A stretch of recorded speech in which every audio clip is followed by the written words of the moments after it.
2 साल बीत गए। यूसुफ अब भी जेल में था। फिरौन को शराब पिलाने वाले को यूसुफ की जरा भी याद नहीं आई। फिर एक रात फिरौन ने 2 अजीब से सपने देखे, जैसा कि आप यहाँ तस्वीर में देख सकते हैं। सुबह जब वह उठा तो सोच में पड़ गया कि आखिर उसके सपनों का मतलब क्या है।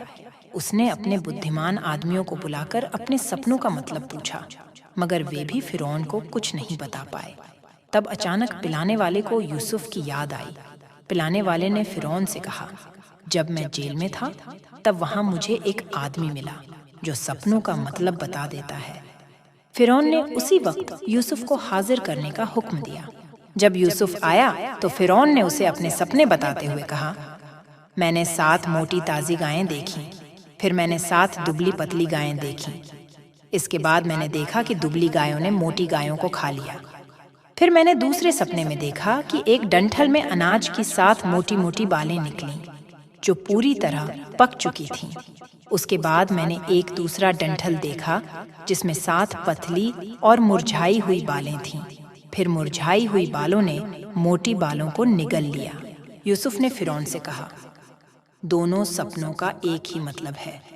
7 मोटी गायों और 7 मोटी बालों का मतलब है 7 अच्छे साल। इन सालों में मिस्र में ढेर सारा अनाज होगा। और 7 दुबली गायों और 7 मुरझाई हुई बालों का मतलब है अच्छे सालों के बाद आने वाले 7 बुरे साल। इन सालों में बहुत ही कम अनाज पैदा होगा। इसके बाद यूसुफ ने फिरौन से कहा, आप किसी बुद्धिमान आदमी को चुन लीजिए, ताकि जब 7 अच्छे सालों में ढेर सारा अनाज हो तब वह उसे जमा कर सके। इससे यह होगा कि बाद में जब बुरे साल आएंगे तो किसी को भूखा नहीं रहना पड़ेगा। फिरौन को यूसुफ की तरकीब पसंद आई। उसने यूसुफ को ही अनाज जमा करने के लिए चुन लिया। इस तरह यूसुफ मिस्र का दूसरा सबसे बड़ा आदमी बन गया। 7 अच्छे साल बीतने के बाद अनाज की कमी होने लगी। तब एक दिन कुछ लोग यूसुफ के पास आए। पता है वे कौन थे? यूसुफ के 10 बड़े भाई कनान देश में खाने के लाले पड़ गए थे।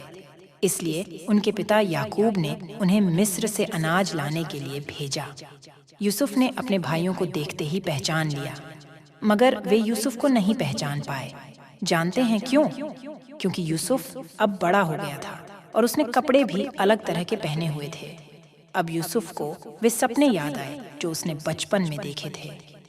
क्या आपको उसके सपने याद हैं? उसने सपने में देखा था कि उसके भाई झुककर उसे सलाम कर रहे हैं। अब यूसुफ समझ गया कि वह परमेश्वर की मर्जी से ही मिस्र आया और इसी में सबकी भलाई थी। आपको क्या लगता है अब यूसुफ क्या करेगा? आइए अगली कहानी में देखें।